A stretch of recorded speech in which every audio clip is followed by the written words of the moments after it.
Hola, buenas tardes. Muchas gracias, doctora Rubio. Gracias al comité organizador, al presidente. En este segundo módulo vamos a seguir con la experiencia de las especialidades clínicas. En este tiempo nos toca nefrología, neurología y el servicio de imágenes. Así que, si les parece, vamos a dar paso con la primera, que es el servicio de nefrología a cargo de su jefe de división, el doctor Andrés Beltrán. Doctor. Perfecto, muchas gracias. Sí, se ve bárbaro. Sí. Perfecto. Perfecto.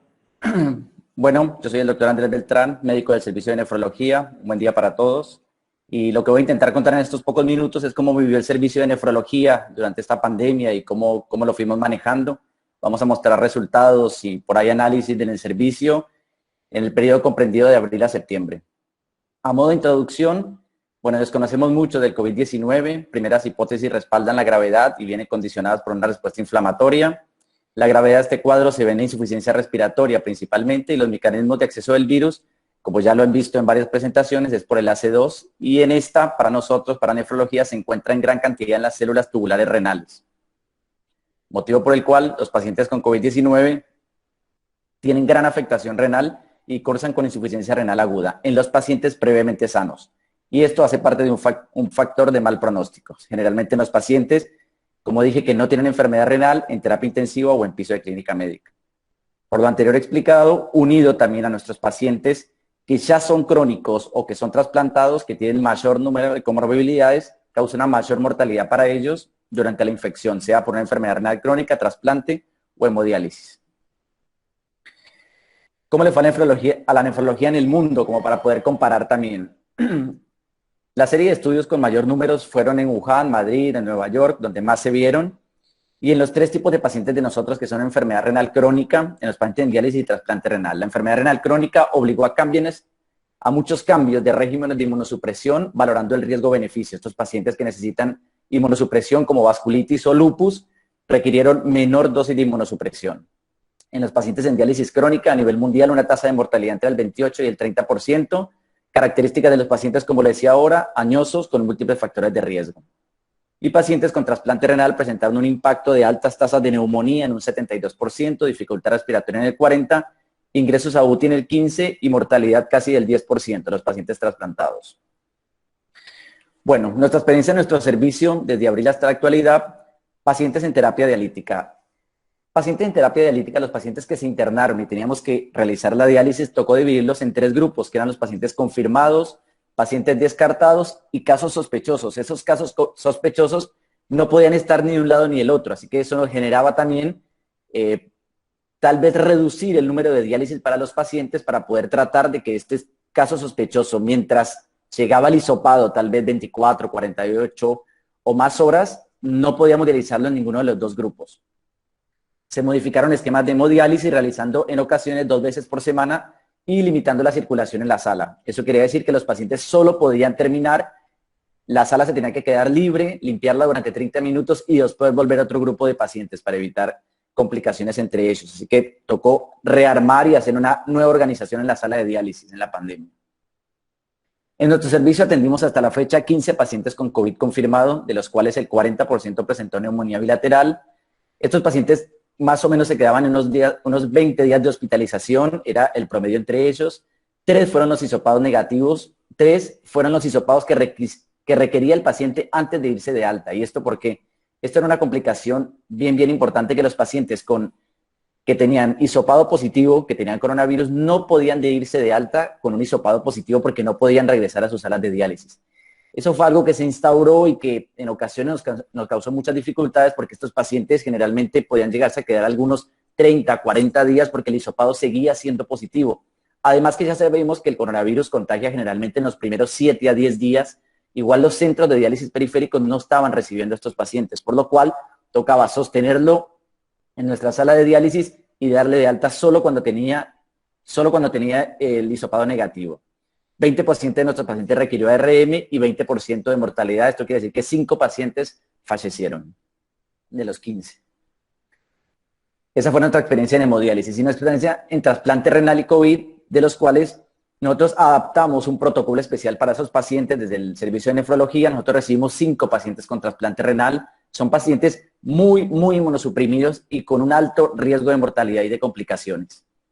Pero teníamos un protocolo especial para ellos que era cambio en la inmunosupresión de base. Son pacientes que se les retira sus inhibidores de la calcineurina, el micofenolato y el corticoide y ascendemos dosis a dexametasona. Hicimos Doppler control del injerto renal. Generalmente los pacientes con trasplante renal tienden a hacer trombosis arterial o venosa en los pacientes que tienen COVID-19. Hicimos una tomografía de tórax. Pacientes asintomáticos en los primeros 7 días muestran gran neumonía bilateral.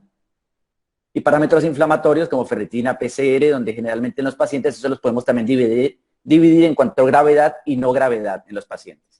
Y les dimos manejo con ivermectina 12 miligramos en los primeros 7 días y plasma de convaleciente a todos nuestros pacientes se les dio en los primeros 5 a 7 días, antes de que el paciente forme sus propios anticuerpos. Siempre lo damos antes de los 7 días.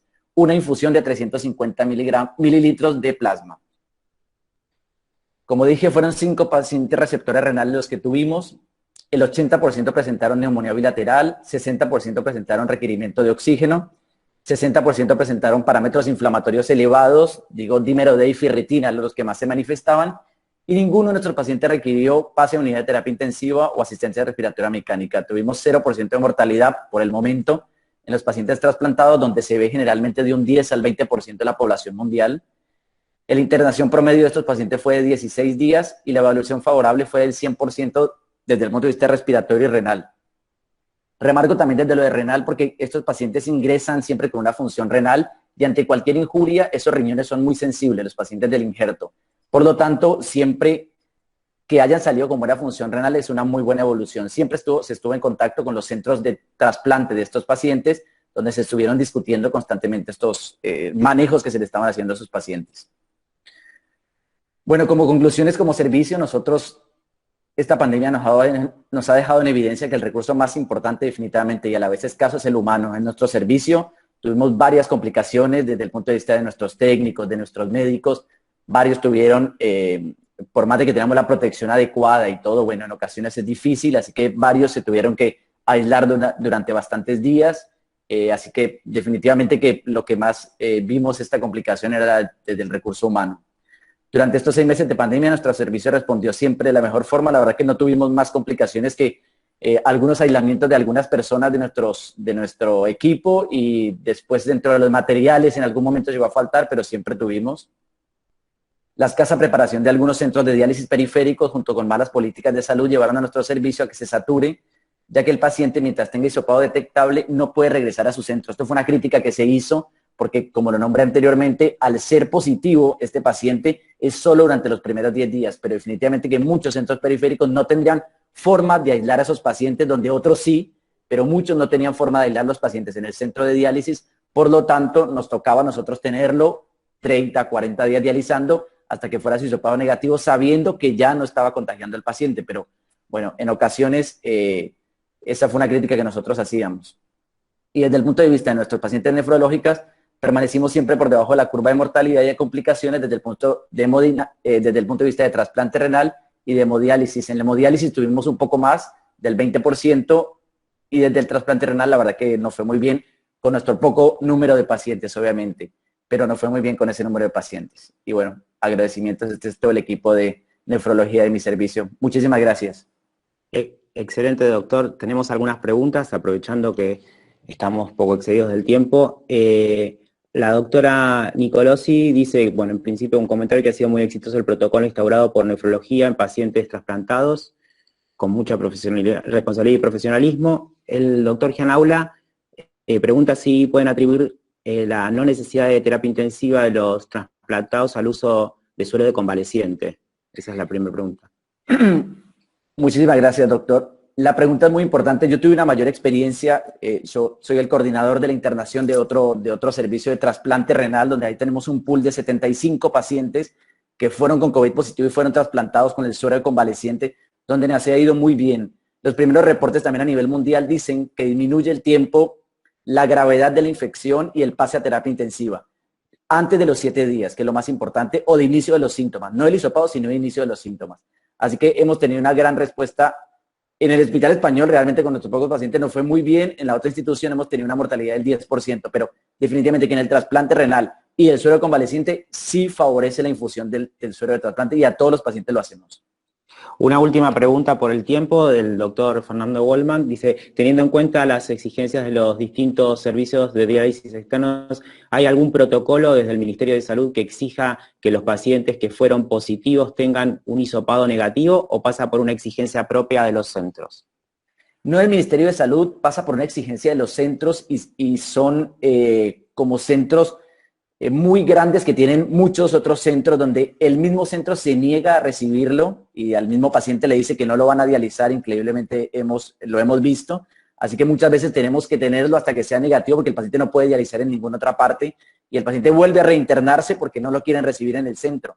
Se ha insistido con esto, se les ha hablado a muchos directores de centros, pero definitivamente para algunas multinacionales de centros de diálisis solo lo van a recibir cuando sean negativos, así que bueno. Es así. Bueno, doctor, muchas gracias por la presentación. Pasamos ahora al turno del servicio de neurología, en este caso a cargo de la doctora Lucía Datri, que es residente de cuarto año.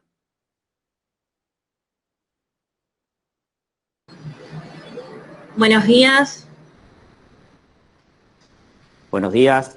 Bueno, mi nombre es Lucía Datri, soy médica residente de tercer año del Servicio de Neurología del Hospital Español y hoy voy a hablar sobre las consecuencias del aislamiento social preventivo y obligatorio, también llamado ASPO o cuarentena, y el efecto que tuvo sobre la evolución de los pacientes con ACV durante la internación, y por otra parte el efecto del COVID-19 sobre la asistencia de estos mismos pacientes internados con ACV isquémico. En primer lugar, tenemos dos hipótesis. La primera habla de que los periodos de cuarentena pueden demorar el acceso de los pacientes que requieran asistencia urgente a los sistemas de salud, ya sea por el temor de los mismos al contagio o porque estos mismos sistemas de salud se encuentran desbordados. Por otra parte, lo que queremos plantear es que el SARS-CoV-2 puede producir ACV isquémico debido a diversos mecanismos protrombóticos, ya sea, por ejemplo, la respuesta inflamatoria aumentada y la hipercoagulabilidad y el daño endotelial. Entonces, nuestros objetivos son describir y analizar la evolución de nuestros pacientes internados por ACV isquémico durante el periodo de cuarentena, comparando esta muestra con periodos similares de años anteriores. Y por otra parte, comparar a los pacientes internados durante el periodo de cuarentena con ACV isquémico, aquellos que tenían comorbilidad por COVID-19 positivo con aquellos que no. Estos son los materiales y métodos, las características de nuestras muestras. En total, se estudiaron 639 pacientes internados con ACV isquémico, de los cuales 599 fueron fuera del periodo de cuarentena, y 40 internados durante el periodo de aislamiento, y de estos 49 presentaron la comorbilidad de COVID positivo.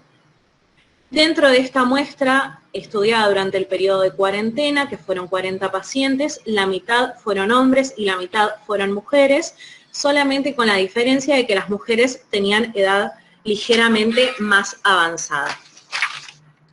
Primero vamos a hablar de la asistencia que recibieron estos pacientes durante cuarentena.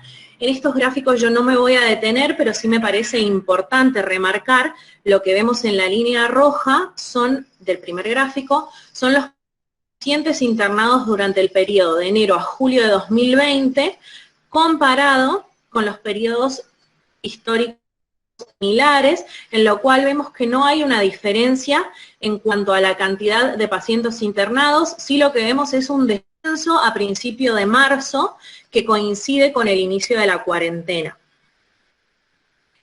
En esta diapositiva lo que podemos ver es la evaluación de los factores de riesgos en los pacientes internados con ACV isquémico, ya sea durante y fuera de la cuarentena, y lo que es que no hay una diferencia significativa en la distribución de los factores de riesgo.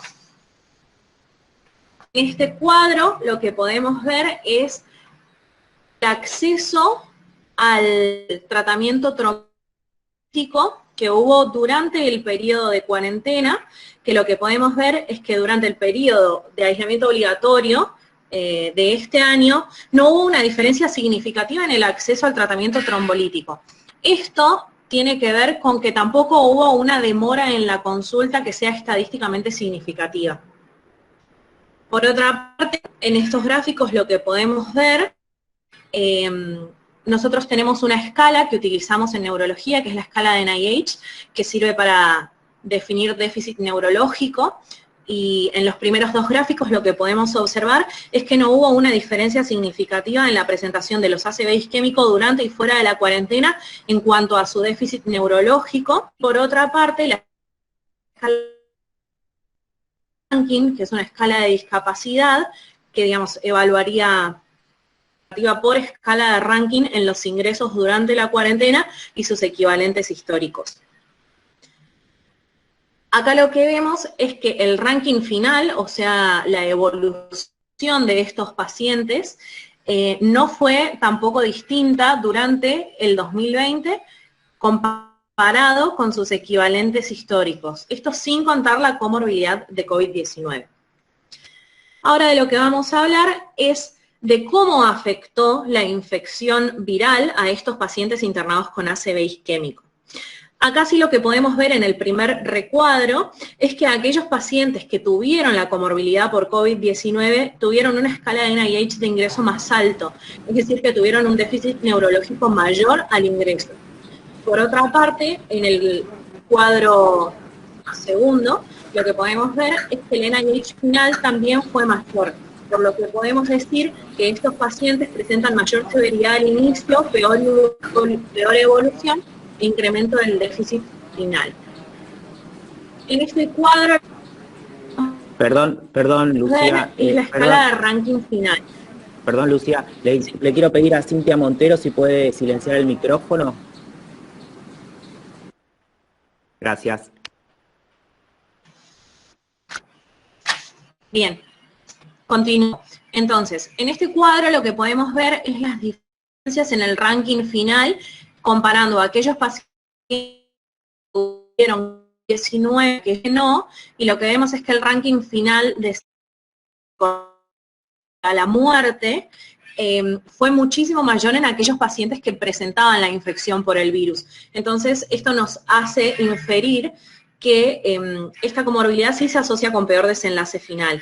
En este cuadro vemos lo mismo, que lo que podemos ver es que de los 9 pacientes que nosotros tuvimos internados con ACV isquémico y COVID-19, 5 fallecieron, que son el 55% de los pacientes. Por otra parte, de los pacientes que no presentaban la infección viral, murieron 16, que representan un 2.5%, ¿sí? Entonces esto nos dice que la infección por COVID-19 incrementa casi 50 veces las chances de muerte. En este último gráfico lo que podemos ver es la etiología del ACV isquémico comparando a aquellos pacientes con infección viral con aquellos que no, y lo que pudimos ver es que hasta en el 90% de los pacientes con COVID-19 presentaban etiologías cardio o ateroembólicas evaluadas por la escala de TOAST, que es una escala que se usa para evaluar la etiología del evento isquémico. Como conclusiones, lo que podemos decir es que el contexto de cuarentena en nuestros pacientes no condicionó mismos, ya que no hubo diferencias en el número de infecciones, la factibilidad de la trombolisis y las características del evento. Sí, lo que podemos decir es que la comorbilidad de infección por COVID-19 tuvo consecuencias desfavorables, ya que estos pacientes presentaban mayor severidad al inicio, peor evolución y diferencias en su etiología. Muchas gracias. Gracias, doctora. Hay una pregunta. La doctora María Victoria Ocampo pregunta, aparte de felicitarla por la presentación, si ha visto pacientes con antecedentes de COVID que hayan generado ACV posterior. Bueno, la verdad es que muchos de los pacientes que nosotros tuvimos internados, la mayoría, el COVID se descubrió posterior a la internación. Entonces, es difícil saber si eso ya lo traían, digamos, o sea, si ya venían de su casa infectados o, digamos, fue un contagio intrahospitalario. Gracias. Bueno, por último, aparte de que la felicita por la exposición, tanto la doctora Malmierca como la doctora Nicolosi, bueno, y siguen las felicitaciones, vamos a dejarla ahí. Una pregunta, ¿a qué atribuye, digamos, porque nosotros suponíamos que los pacientes podían tener una demora en la llegada en el contexto de la pandemia y, bueno, la dificultad con las que nos veíamos y si íbamos a aplicar trombolíticos o poder hacerlo o no, sobre todo a pacientes con COVID. ¿Qué experiencia hubo? Y esa sería la pregunta final. Bueno, la experiencia que nosotros tuvimos con pacientes trombolizados, la verdad es que no pudimos, o al menos no tuvimos la experiencia de trombolizar pacientes con COVID en nuestra institución, pero sí tuvimos una paciente que fue derivada de otra institución con tratamiento trombolítico ya establecido, que fue derivada por cápita de obra social hacia nuestro hospital, y esa paciente la verdad es que tuvo una evolución bastante tórpida, requirió internación en cuidados intensivos y terminó falleciendo, así que no fue buena su evolución. Bueno, doctora, muchas gracias. Pasamos ahora al servicio de imágenes. La presentación va a estar a cargo de la doctora Gloria Alejandra Esteves Guerrero. Un gusto, doctora. Bueno, buenos días con todos. Primeramente desearles un feliz día de la sanidad a todo el personal. A continuación les voy a presentar acerca de la experiencia que se vivió en el servicio de diagnóstico por imágenes. Nuestra experiencia fue relacionada a las radiografías y a las tomografías. Para empezar, les voy a presentar un caso clínico. Este es el caso de un paciente que presentó 2 días de evolución caracterizado por registros febriles no cuantificados que se ven antipiréticos, que se asoció a astenia, dinamia y amialgias. El paciente tuvo un resultado de hisopado nasofaríngeo detectable y como antecedente tuvo contacto estrecho con un familiar positivo, que fue el hijo. Además tuvo antecedentes de hipertensión arterial, fibrilación auricular e hipotiroidismo también. Aquí vemos la tomografía del 4 del presente mes, en donde tenemos imágenes en vidrio esmerilado subpleurales de distribución bilateral que tienen más preponderancia, con mayor ubicación en los lóbulos inferiores, ¿sí? Pero esto es bilateral y de distribución difusa. Como vemos, son estas imágenes en vidrio esmerilado, que es una atenuación del parénquima pulmonar. Posteriormente presentó deterioro respiratorio, por lo que se le solicitó una nueva tomografía el 7, 5 días después, en donde vemos que el vidrio esmerilado toma mayor geografía, es de mayor distribución, como vemos acá, y que hay áreas también de consolidación que no se había visto en la tomografía anterior, es decir, que evolucionó con vidrio esmerilado y con consolidaciones. Igual vamos a ver que las consolidaciones son a predominio subpleural y también en los lóbulos inferiores, ¿sí? Y lo curioso de este caso es que este paciente tuvo un tromboembolismo pulmonar que, como vemos acá en una arteria segmentaria del lóbulo inferior derecho, tenemos un defecto de relleno medial en la pared arterial, que esto ha sido el tromboembolismo pulmonar reportado asociado a las infecciones por COVID. Les presento este estudio que es una frecuencia y distribución de hallazgos en radiografías en COVID hecho en Wuhan, en China, en el presente año, en donde tenemos que en las radiografías, principalmente por COVID, vamos a tener las opacidades en vidrio esmerilado y las consolidaciones. Fue porcentaje altamente a predominio periférico o subpleural. También tenemos que fue bilateral y de predominio en las zonas de los lóbulos inferiores. Esto en cuanto a placas. Les traigo este gráfico que nos va a ayudar a entender cómo son las lesiones compatibles por COVID en cuanto a rayos X y también a tomografía. Entonces acá tenemos 5 patrones. El primer patrón puede ser una opacidad focal solamente Después vamos a tener una tenue opacidad focal, que es un poco con menor densidad que el anterior. El tercer patrón puede ser un tenue aumento de la densidad difusa, ¿sí? Va a ser menormente definida que las anteriores. Tenemos como punto 4 un patrón intersticial focal o también difuso, y como el punto 5 va a ser una combinación de este patrón intersticial y las opacidades focales, y se va a llamar como un patrón alveolar intersticial o focal difuso, que mayormente tenemos como la presencia de ocupación alveolar.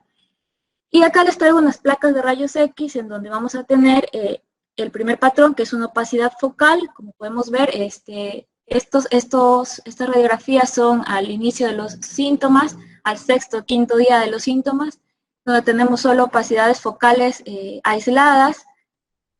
Más arriba tenemos una tenue opacidad focal, que es un poquito menos densa que la anterior. Tenemos tenue aumento de la densidad difusa. Esta placa, por ejemplo, es en un estadio inicial, en donde podemos comparar el lado derecho con el lado izquierdo, en donde vemos que aumenta la densidad en comparación a su contralateral, que puede ser un poco desapercibida. Tenemos también el patrón intersticial focal o difuso.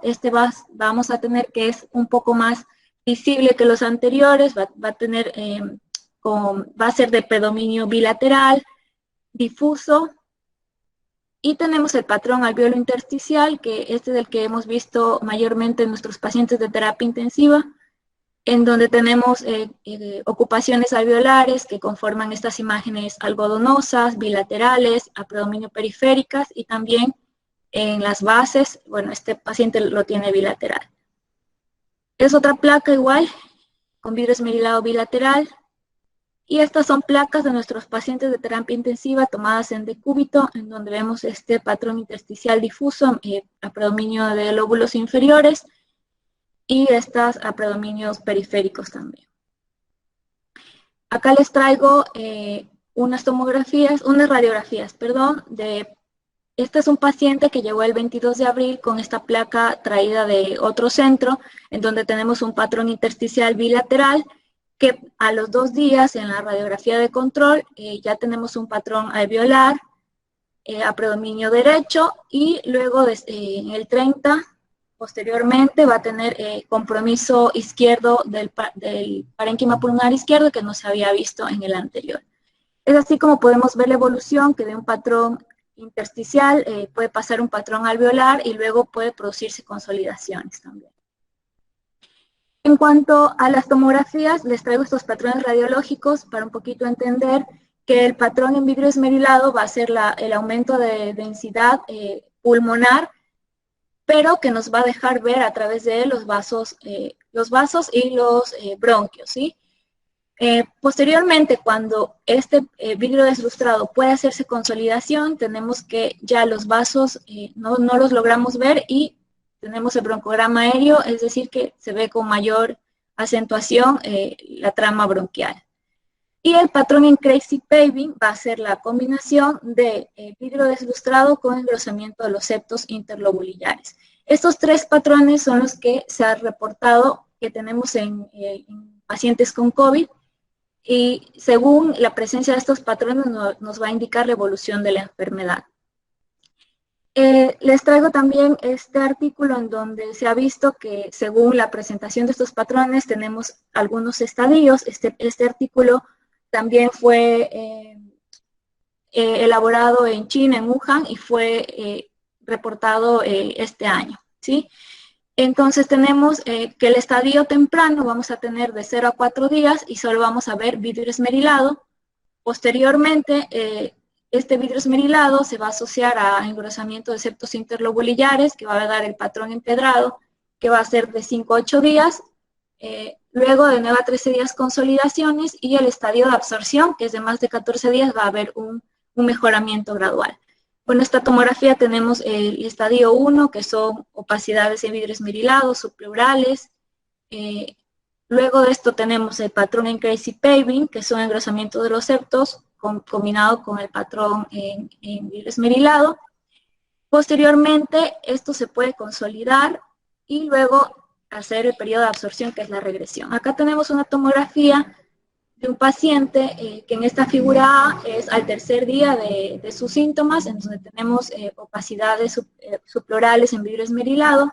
Posteriormente, al séptimo día, tenemos que ha comprometido un poco más y tenemos el patrón en crazy paving. Al día 11 tenemos un poco de resolución de su crazy paving, pero ya comienza a hacer unas consolidaciones subpleurales, y el día 20 tenemos la resolución ya del crazy paving, de las consolidaciones, con escaso patrón en vidrio esmerilado residual mínimo. Disculpe, doctora, estamos en tiempo cumplido y tenemos una pregunta. Sí. Nuestra experiencia como residentes de radiología en esta etapa de la pandemia, con este patógeno desconocido, fue relevante e indispensable para crear nuevos métodos de enfoque en nuestros pacientes. También aprendimos más acerca de hallazgos radiológicos característicos, técnicas y métodos de elaboración de informe.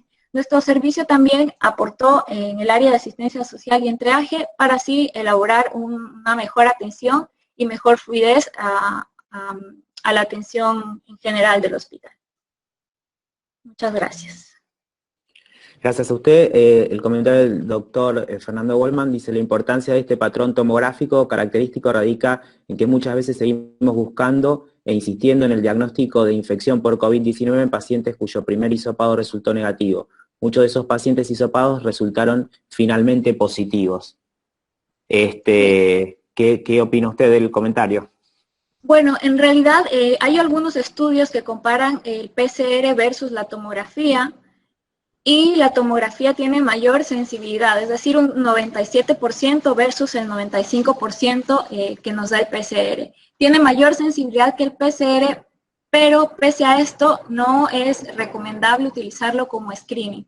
La tomografía se utiliza para pacientes que tienen alta sospecha en la clínica, en los síntomas, y ante un resultado PCR o hisopado igualmente negativo.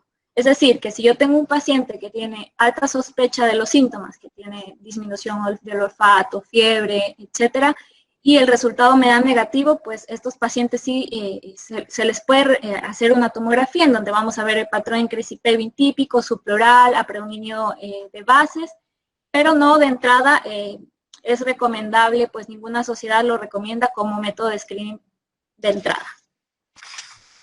Bueno, muchas gracias, doctora.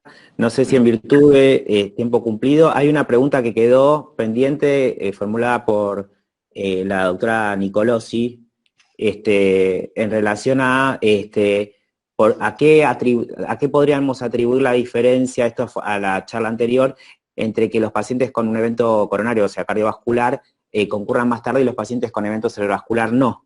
Está la voz, Pablo.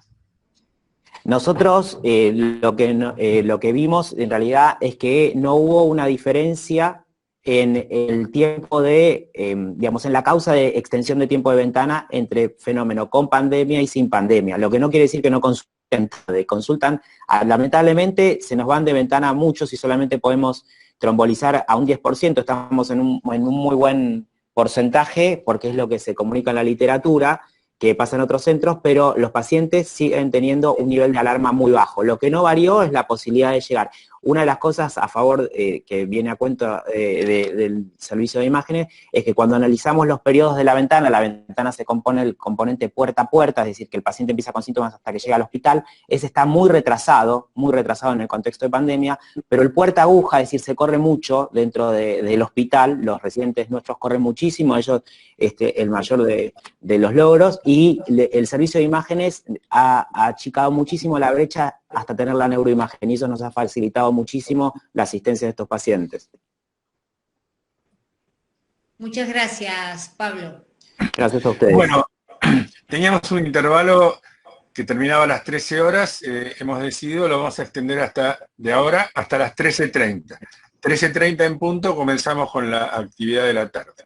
Así que bueno, tienen un rato de recreo. Nos vemos luego. Gracias, hasta luego.